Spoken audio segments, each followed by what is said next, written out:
Hi மக்களே, அனைவருக்கும் Christmas நல்வாழ்த்துக்கள். முதல் ப்ரோமோ, ஃபர்ஸ்ட் ப்ரோமோ ரிலீஸ் ஆயிருக்கு. எல்லாரும் எதிர்பார்க்குற மாதிரி நாமினேஷன், ஓப்பன் நாமினேஷன்.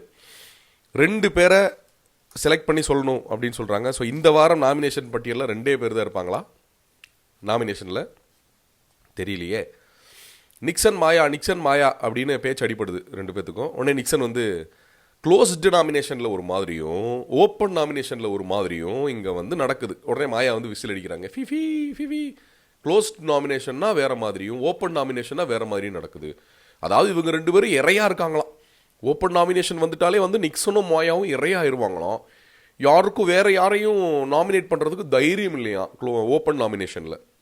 ஆமாம், இவங்க பெரிய மேக்ரான் கம்பெனியில் வேலை பார்க்குறாங்க.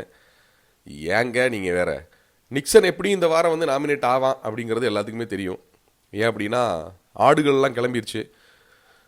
பூர்ணிமா மாயா இவங்க 2 பேரும் எனக்கு தெரிஞ்சு வந்து ஒரே கேம் தான் ஆடுறாங்க. அது எல்லாத்துக்கும் தெரிஞ்சு போச்சு. விசித்ராவுக்கு ஃபுல்லாக பாசிட்டிவ் ஆக்கிட்டாங்க, தியாகி ஆகிட்டாங்க அவங்க விசித்ரா.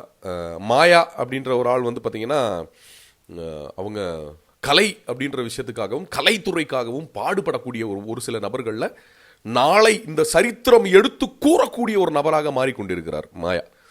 விஜய் டிவி அப்படி ப்ரொஜெக்ட் பண்ணுது, கமல் சார் அப்படி ப்ரொஜெக்ட் பண்ணுறார். உண்மை சொல்லப்போனால்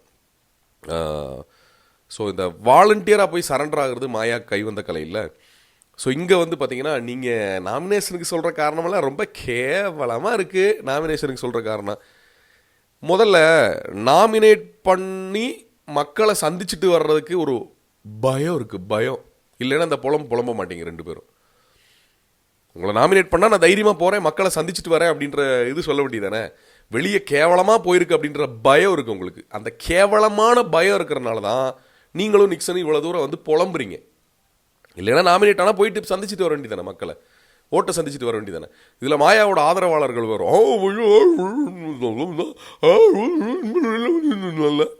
ஆளப்பாரு. இந்த அழுகிறீங்க ஒரு நாமினேஷனில் வந்ததுக்கு. என்னத்தை சொல்கிறது உங்களையெல்லாம்? நிக்சன் வழக்கம் போல் அதான். நிக்சனுக்கு தெரியும் வெளியே கேவலமாக தான் இருக்குது. அது ஒரு சப்கான்ஷியஸ் மைண்டு சொல்லும்ல எப்படி இருந்தாலும். ஸோ அதனால் வந்து தலைவன் அப்படிங்கிற மாதிரி இருக்கார். என்ன நடக்க போகுதுன்னு தெரியல, பொறுத்துறது பார்ப்போம். இது ஒரு சைடு போயிட்டுருக்கா. வேறு என்ன அடுத்து என்ன அடுத்த கட்டத்துக்கு இந்த சண்டை எதை நோக்கி பயணிக்கும் அப்படின்றதுக்கு இந்த ப்ரோமோலேயே ஒரு ஒரு எடுத்துக்காட்டு ஒன்று இருக்குது. என்னென்னா விஷ்ணு அண்ட் மாயா இவங்க 2 பேத்துக்குமான ஒரு காரசாரமான ஒரு விவாதம்.